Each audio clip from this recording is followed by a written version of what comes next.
जय पशुपतिनाथ, हर हर महादेव। मेरा नाम मनोज पांडे है और आजकल मैं कर रहा हूँ अल्मोड़े से नेपाल काठमांडू पशुपतिनाथ मंदिर की पैदल यात्रा, जिसकी दूरी लगभग 900 किलोमीटर है।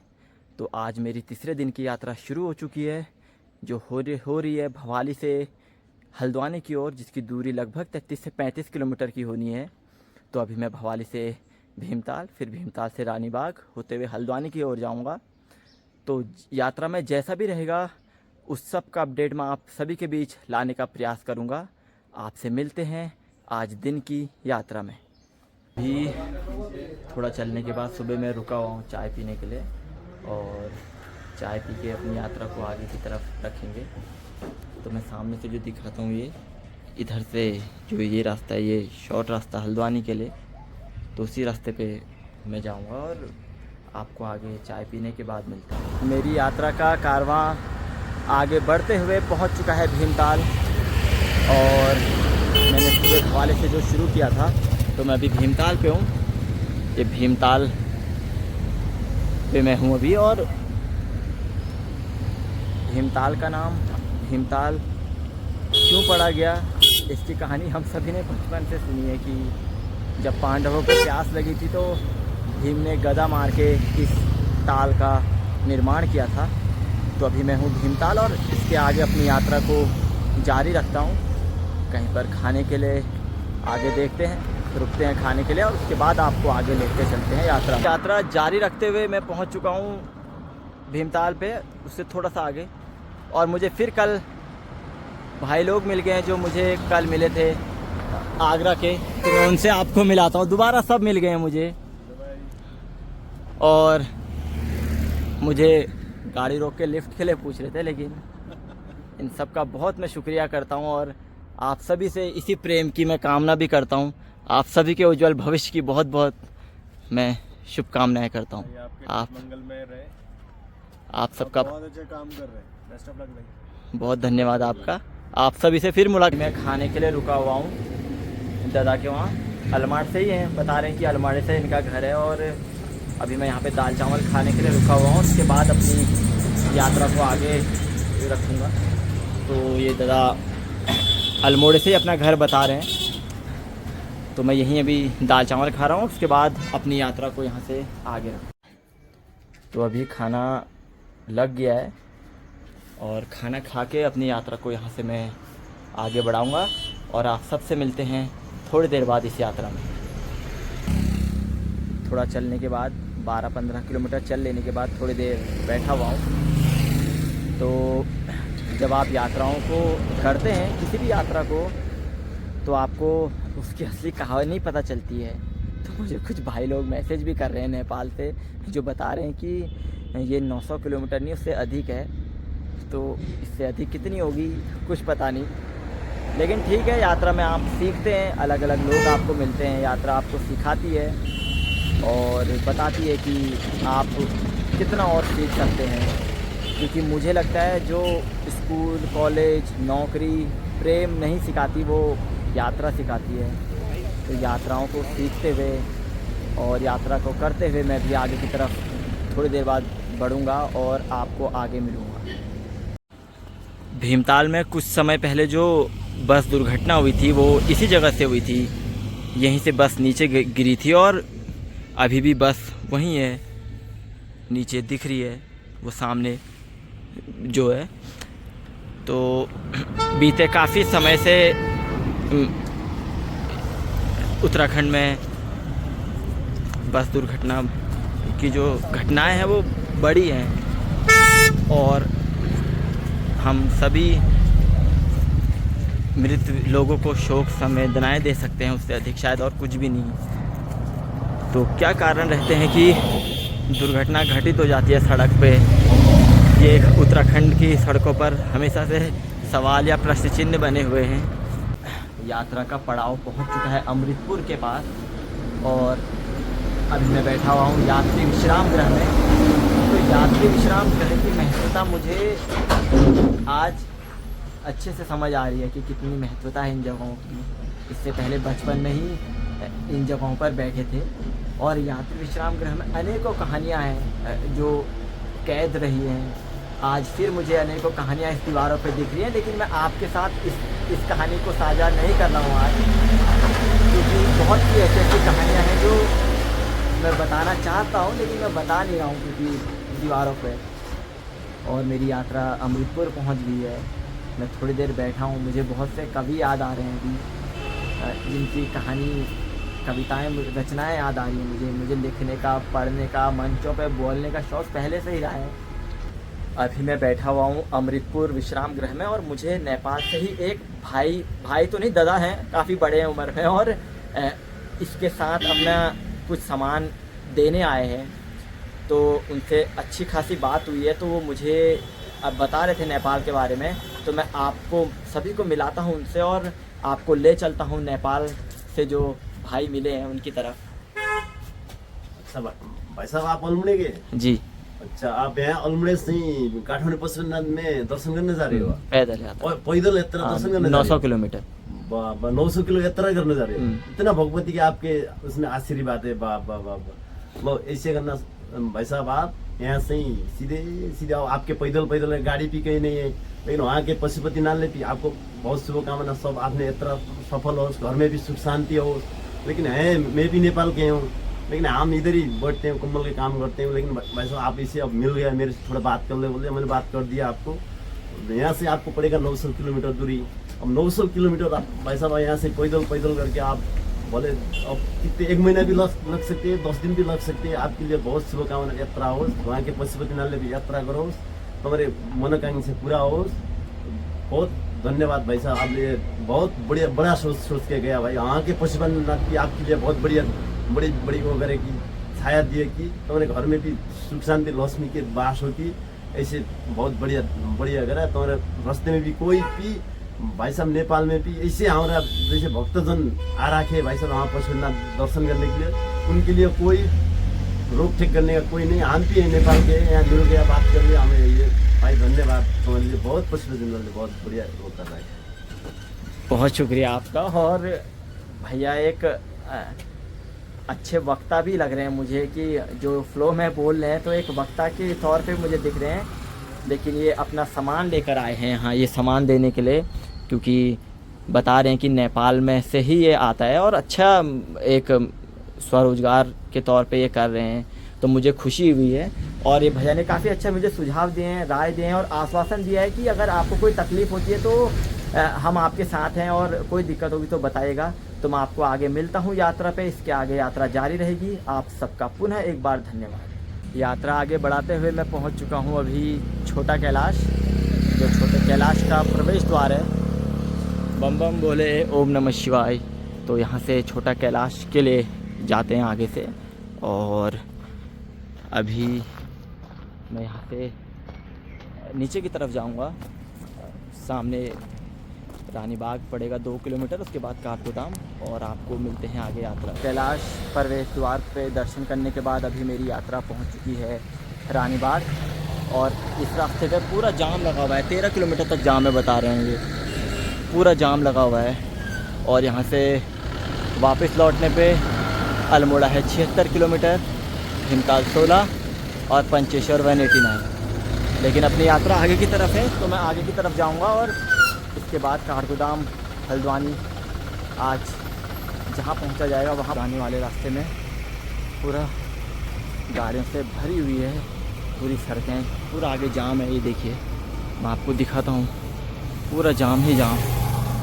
और पूरा हल्द्वानी तक ये जाम लगा हुआ है बता रहे हैं। तो ये यात्रा को और कठिन बना देती है, क्योंकि गाड़ियों से अधिक पैदल चलना मुश्किल हो जाता है। मैं पहुंच चुका हूं हल्द्वानी काठगोदाम जो प्रवेश द्वार है वहां, ये आपको सामने दिखाता हूं। और यहां से यात्रा आगे बढ़ेगी और रानी बाग पार करके जो हल्द्वानी काठगोदाम का प्रवेश द्वार है उससे आगे मेरी यात्रा शुरू हो चुकी है। और आप सभी से मिलते हैं हल्द्वानी में शीतला देवी मंदिर के पास। और मुझे मिले हैं सर, जो चाय के लिए मुझे न्योता दे रहे हैं और चाय के लिए ले जा रहे हैं अपने साथ। तो सर ने मुझे इसका काफ़ी अच्छा गाइड किया और आगे बताया है कि आगे रुकने का आपके लिए वहाँ पे है। तो जहाँ पे भी व्यवस्था रहेगी वहाँ पे रुकेंगे। और मैं सर को बहुत बहुत धन्यवाद फिर से एक बार बोलता हूँ। Okay, thank you, welcome welcome यार, मुझसे काम के लिए। अभी मैंने चाय पीकर फिर से अपनी यात्रा शुरू कर दी है और आगे काठगोदाम की तरफ मैं चल रहा हूँ। तो आगे अगर कहीं पे मंदिर मिलता है तो वहाँ रुकेंगे, और अगर कुछ व्यवस्था बनती है, क्योंकि जितने भी दोस्त लोग या भाई लोग हल्द्वानी में रहते हैं तो वो दूर रहते हैं, कोई काफ़ी दूर है, तो वहाँ जाना थोड़ा उल्टा हो जाएगा, क्योंकि सुबह गौलापाट चोरगलिया निकलना है।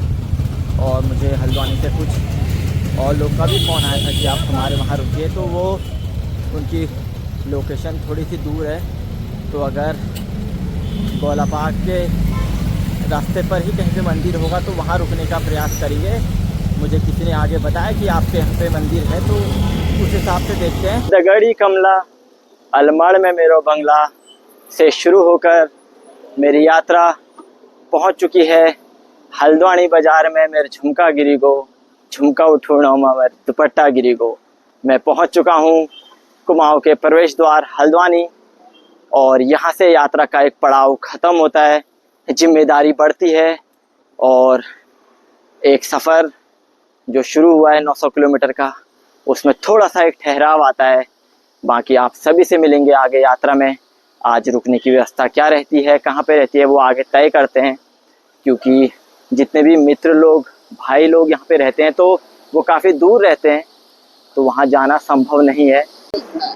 हल्द्वानी शहर के लिए आगे की तरफ रास्ता है, लेकिन मुझे जाना है चोरगलिया होते हुए, तो मैं इधर की तरफ जाऊंगा। जो आप सामने देख रहे हैं वो हल्द्वानी शहर की तरफ, और जो इस साइड को है वो है चोरगलिया। चोरगलिया वाली सड़क से अंदर को कट गया हूँ, अंदर की तरफ जा रहा हूँ। तो मुझे एक सर मिले, उन्होंने बताया कि आप आज हनुमानगढ़ी मंदिर है आगे, तो वहाँ रुकेगा।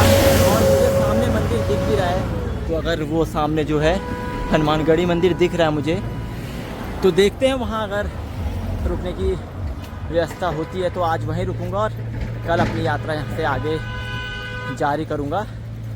तो आप सभी को मैं थोड़ी देर बाद अपडेट देता हूँ कि आज रुकने की व्यवस्था कहाँ रहेगी और कैसे रहेगी। मैं पहुँच गया हूँ हनुमानगढ़ी मंदिर के पास, और यहाँ से अंदर जाते हुए देखते हैं और क्या रुकने का रहता है।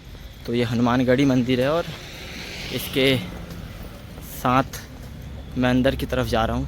बाकी देखते हैं यहाँ पे रुकने की व्यवस्था क्या रहेगी। आप सभी से मिलते हैं थोड़ी देर में। मैं पहुँच गया हूँ हनुमानगढ़ी मंदिर के अंदर, और आप सभी को दर्शन करवाता हूँ।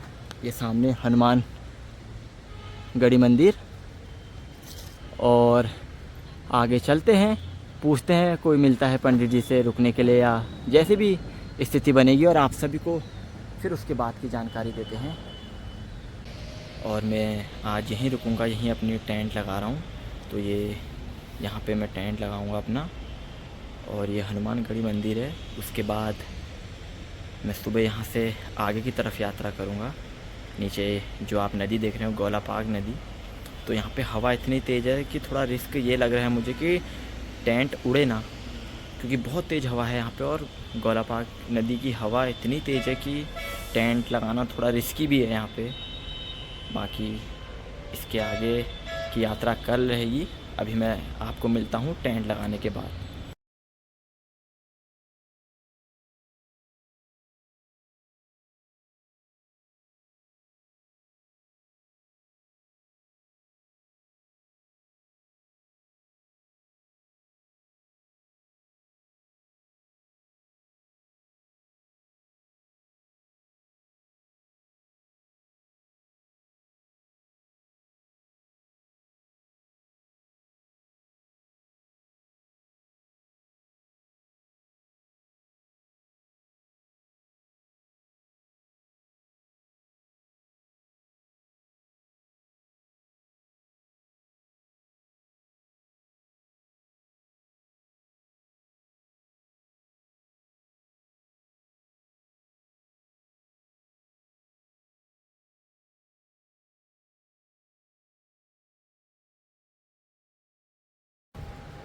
तो अभी मैंने अपना टेंट लगा लिया है। टेंट मैंने लगाया है अपना, सामने आपको दिखाता हूँ, हनुमानगढ़ी मंदिर पे। और मैं आज यहीं रुकूंगा और उसके बाद अपनी यात्रा कल जारी करूँगा।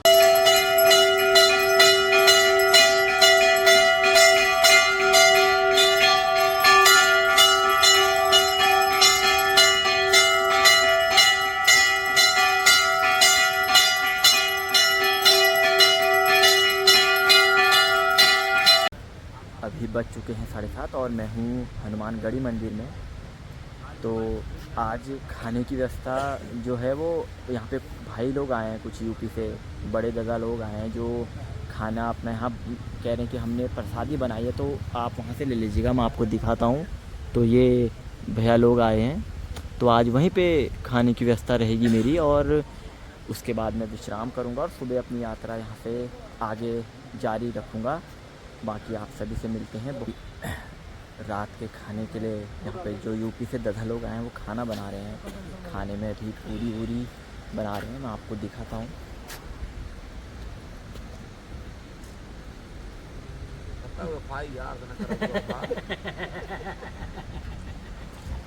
अपनी भाषा में कुछ दादा लोगों ने बताया है, अब क्या बताया है वो आप समझिएगा, मुझे तो समझ नहीं आया।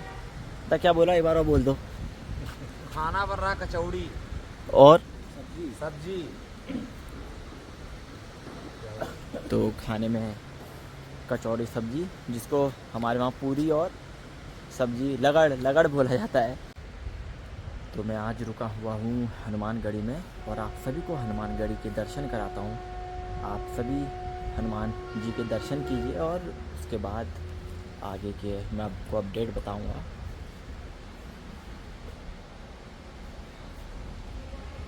जय बजरंगबली।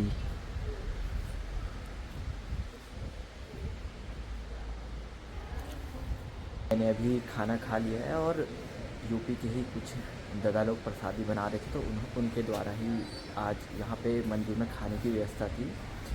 तो अभी मैं आपको आगे दिखाता हूँ। मैं यहाँ पे अभी आगे चार्जिंग बोर्ड दिख रहा है, तो थोड़ी देर यहाँ पे बैठ के चार्ज करता हूँ, फ़ोन में बैटरी नहीं है। उसके बाद आप सभी से मिलते हैं थोड़ी देर बाद। अभी बज गए हैं रात के 9:30 और मैं आ गया हूँ अपने टेंट के अंदर। तो आज मैं अभी यहीं पे विश्राम करूँगा। मैं हनुमानगढ़ी मंदिर पे हूँ और मैं विश्राम करते हुए कल अपनी यात्रा आगे जारी रखूँगा। तो आप सबका बहुत पुनः धन्यवाद, जितने भी लोग मुझे सोशल मीडिया के माध्यम से प्रेम दे रहे हैं, मुझे फ़ोन के माध्यम से प्रेम दे रहे हैं। मुझे अनेकों संदेश प्राप्त हुए हैं। मैं अभी हल्द्वानी में हूँ और हल्द्वानी से मुझे बहुत लोगों के मैसेज फ़ोन आए कि हम आपसे मिलना चाहेंगे, लेकिन मैं इस साइड हूँ गौलापाक हनुमानगढ़ी मंदिर, तो मैं उधर नहीं आ पा रहा हूँ इसलिए। लेकिन मैं आप सभी लोग का पुनः धन्यवाद करता हूँ, जितने भी लोग मेरी इस यात्रा में जुड़े हुए हैं। बड़े बुजुर्गों को मेरा नमस्कार है और छोटे बच्चों को ढेर सारा प्रेम है। मैं कल आपसे मिलूँगा चौथे दिन की यात्रा के साथ अपनी नई ऊर्जा लेकर, और आपके साथ पूरी इस यात्रा को आपको दिखाऊँगा। आप बने रहिए। जय पशुपतिनाथ, हर हर महादेव।